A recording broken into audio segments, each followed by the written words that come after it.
South ఇండియాలోనే అతి తక్కువ ధరలకే నాణ్యమైన రత్నాలని అందించే ఏకైక సంస్థ 6JVR.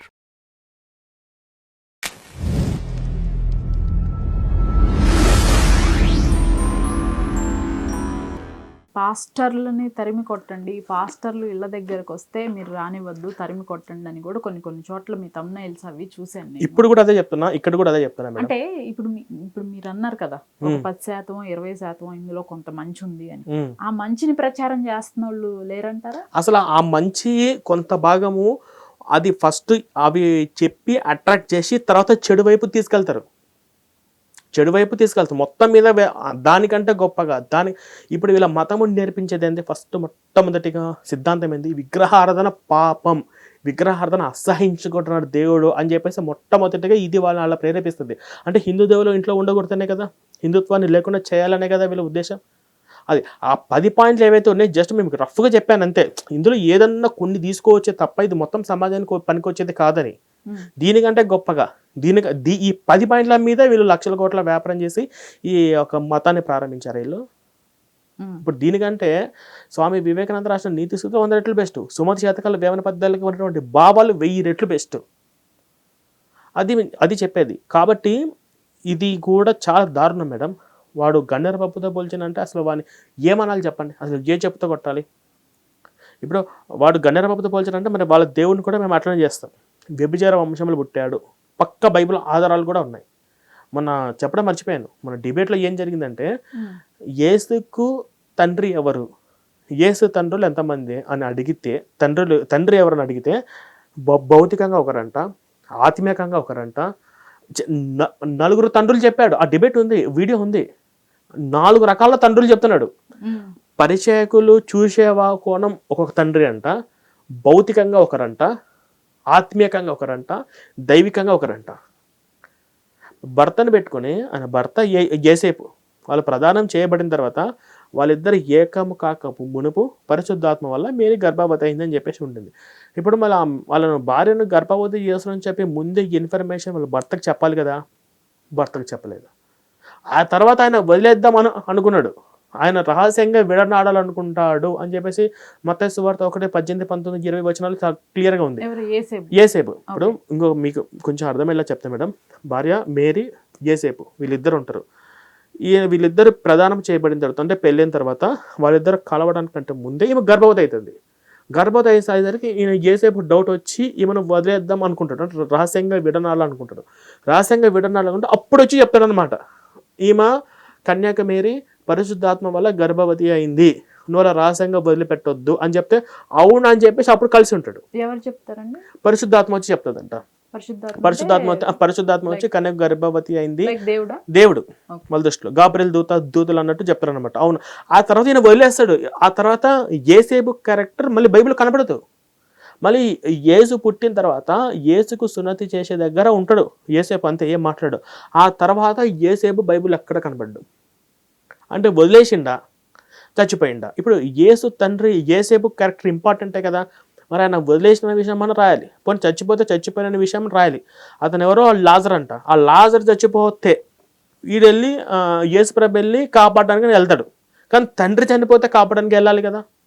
అంటే ఆ యేసేపు క్యారెక్టర్ మిస్సింగ్. మేరీ మాత అంటుంటారు కదా, అసలు మాత అనే పదం బైబిల్లో లేదు, మాత అనే పదమే లేదు. దుర్గా మాత, భర్త మాత ఉంటుంది కదా, అందులో మాత తెచ్చి వీళ్ళకి మేరీ పక్కన తగిలించుకున్నారు, మేరీ మాత చేసుకున్నారు. లేదు, అసలు మేరీ అని ఉంటుంది, కన్యక మేరీ ఉంటుంది అంతే. బైబిల్ ఎక్కడ కూడా యేసు ప్రభుని విచిత్రం చెప్తాను చూడండి మేడం. యేసు ప్రభు మేరీని ఎప్పుడు కూడా అమ్మని పిలవాల, అమ్మని కూడా బైబిల్ ఎక్కడ పిలవాల, ఓ ఉమెన్ అని పిలుస్తాడు, ఓ ఉమెన్ అని చెప్పి పిలుస్తాడు. బైబిల్లో ఒక ఇంగ్లీష్ బైబిల్ ఉంటుంది. అమ్మ అనే పదం ఎక్కడ కూడా యేసు ప్రభుని మేరీని పిలవలేదు. అసలు ఇదంతా కూడా ఒక పెద్ద కన్ఫ్యూజన్, ఒక పెద్ద. ఈయనకు అసలు తండ్రి ఎవరంటే ఆయన తండ్రి యెహోవా అంటుంటారు, కానీ యెహోవా అని ఆయన పలకలేదు, ఆయన ఈ తండ్రి పేరు చెప్పలేడు. అసలు యోహాను సువార్తలో క్లియర్గా ఉంటుంది, మీ వల్ల మేము వ్యభిచార వాళ్ళకు పుట్టిన వాళ్ళం కాదని చెప్పేసి ఉంటుంది. కొంతమంది అక్కడ ఉన్న వాళ్ళు అంటుంటారు. అసలు ఆయన పుట్టుక ఏంది, ఆయన క్యారెక్టర్ ఏంది, క్లియర్గా బైబిల్లో ఎవరికి పుట్టిండు, ఎంతమంది తండ్రులకు పుట్టిండు. మళ్ళీ ఇలాంటి ఒక కన్ఫ్యూజన్ ఉన్న క్యారెక్టర్ని తీసుకొచ్చి ఏ పాపము చేయలేని పరిశుద్ధుడు, పరిశుద్ధాత్మ వల్ల పుట్టిండు. ఏంటది? ఈయనేమో నన్ను సత్పురుషుని ఎలా చెప్పొచ్చునో, నేను మంచోని కాదు, నా తండ్రి తప్ప వేరొక మంచోడు లేడని చెప్పేసి ఈయన చెప్తుంటాడు. అసలు ఆయన 18 సంవత్సరాలు మిస్సింగ్ బైబిల్లో. ఎక్కడ పోతాడో తెలియదు. పుట్టిండు ఎవరు? యేసుక్రీస్తు. ఆయన సున్నతి అయిపోయిన తర్వాత కనబడ్డు. ఓకే. మళ్ళీ యోహాను బాప్తిసం ఇచ్చే దగ్గరకు వచ్చి అప్పుడు బాప్తిసం తీసుకునే దగ్గర కనిపిస్తాడు. 32 ఏళ్ళకి కనిపిస్తాడు. 14 ఏళ్ళకి. ఆ 14 ఏళ్ళు ఏముండదు. ఆయన యేసు పుడతాడని చెప్పి, ఈయన పుడితే లోకరక్షకుడు, యూదుల రాజు అంట అని చెప్పేసి చంపేద్దామని చెప్పి అప్పుడు హేరోదు రాజు ఏదో చేస్తాడు, పసిపిల్లలందరినీ చంపిస్తాడు. అందులో మేరీ ఏమో ఇతను కాపాడుకుని బయటికి తీసుకెళ్తుంది. ఆ తర్వాత మళ్ళీ కనపడ్డు. ఇంకా మళ్ళీ సున్నతి దగ్గర కనిపిస్తాడు. ఆ తర్వాత కనిపించేది యోహాను బాప్తిసం ఇచ్చే దగ్గర. అసలు ఈ యేసు కనపడ్డు. అసలు యేసు బాల్యం గురించి అడగండి, ఎవ్వరు చెప్పలేరు. అసలు యేసు ఏం చేసిండు, టీనేజ్లో ఏం చేసిండు. మళ్ళీ పరిశుద్ధుడు అంటారు కదా, ఏమో అప్పుడు ఏమైనా రిలేషన్స్ పెట్టుకున్నాడేమో.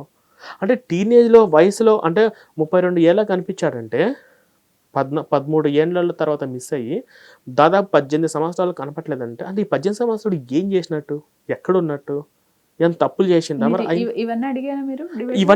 ఇవన్నీ అక్కడ అడగలేదు. నేను వేరే దగ్గర అడిగాను. అది రిలీజ్ అవ్వలేదు, కానీ అక్కడైతే అడిగాను, గట్టిగా వేసాను. ఆయన కార్పెంటర్ పని చేశాడు, అసలు అది ఇంపార్టెంట్ కాదంట. అంటే ఆయన వాళ్ళ తండ్రితో పాటు చేసినట్టు ఉంటుంది. అది వాళ్ళ తండ్రి పని చేసేవాడు, కార్పెంటర్ పని. అంటే ఎవరు? ఏసేపు లేరన్నారు కదా. ఆ తర్వాత కనపడ్డు. ఇంకా ఇప్పుడు యేసుకు సిలువ వేసేటప్పుడు మేరీ ఉంటుంది, ఏసేపు ఉండడు. సున్నతి దగ్గర ఇప్పుడు ఏసే కనబడ్డు. యేసు 31, 32 ఏళ్ళ కనిపిస్తారు మేడం. ఈ 18 ఏళ్ళు కనబడ్డు. ఆ 31, 32 ఏళ్ళ దగ్గర నుంచి మేరీ కంటిన్యూగా ఉంటుంది. అంటే మేరీ కంటిన్యూ ఉంటుంది, కానీ ఈ యేసేపు కంటిన్యూ అవ్వడు. వదిలేసిండా, చనిపోయిండా, ఎక్కడికి వెళ్ళిపోయిండు, చనిపోతే చనిపోయిండు అని చెప్పేసి అది ఇంపార్టెంట్. యేసు తండ్రి ఇంపార్టెంట్, ఏసేపు క్యారెక్టర్. అది బైబిల్లో రాయలేదు. నాకు ఎవరైనా ఉంటే చూపించమని చెప్పండి మరి పాస్టర్. లేదా దీని గురించి నా ముందు వచ్చి కూర్చొని నా ముందు మాట్లాడేంత ధైర్యం లేకపోతే వాళ్ళ ఛానల్లో వీడియోలో పెట్టమని చెప్పండి. ఇదిగో ఈ వచనం ప్రకారము యేసేపు ఇది అని చెప్పమని చెప్పండి. లేదు, ఇదంతా కూడా బైబిల్లో చదివితే చాలా క్లియర్గా అర్థమైపోతుంది. ఇది ఒక పెద్ద కన్ఫ్యూజన్. అసలు తండ్రి ఎవరిని యేసు తండ్రి అనుకోవాలి? ఆయన ఆల్రెడీ వ్యభిచార వాళ్ళ తాల్ముడు గ్రంథంలో యూదులు రాసుకున్నాడు వాళ్ళందరూ. తర్వాత వీళ్ళు అసలు ఎవరు, ఈ యేసు పుట్టకెవరు, ఈయన పేరు మీద క్రీస్తుపురం క్రీస్తు శకమైందని చెప్పేసి ఐక్యరాజ్య సమితి వాళ్ళు కొంతమంది వేస్తే, ఆ తర్వాత ఆయన లూయిస్ ప్యాంథర్ అని చెప్పేసి ఒక రోమన్ సైనికుడికి పుట్టాడంట. అది కూడా వాళ్ళే రాసుకున్నారు. ఇది గురువు గారు అన్నది కాదు, మేమన్నది కాదు, ఇంకో ఎవరు అన్నది కాదు. ఆ యేసు గురించి వాళ్ళు రాసుకున్నారు. యేసు ఎక్కడైతే పుట్టింటని చెప్పేసి వీళ్ళు అనుకుంటున్నారో అక్కడ యూదులు వాళ్ళ తాల్ముడు గ్రంథంలో వాళ్ళ గ్రంథంలో రాసుకున్నారు ఆయన ఏంది. అందుకే వాళ్ళందరికీ యేసు గురించి తెలుసు. ఈ క్రైస్తవ మతం ఎలా స్టార్ట్ అయింది, ఎలా ప్రపంచాన్ని సర్వనాశనం చేస్తుందో వాళ్ళకి తెలుసు. అక్కడ వాళ్ళే చూశారు. కాబట్టి ఆ దేశంలోని యేసు దేవుడు అంటే 2 సంవత్సరాలు జైలు శిక్ష. ఇప్పుడు క్రైస్తవ మతమే లేదు.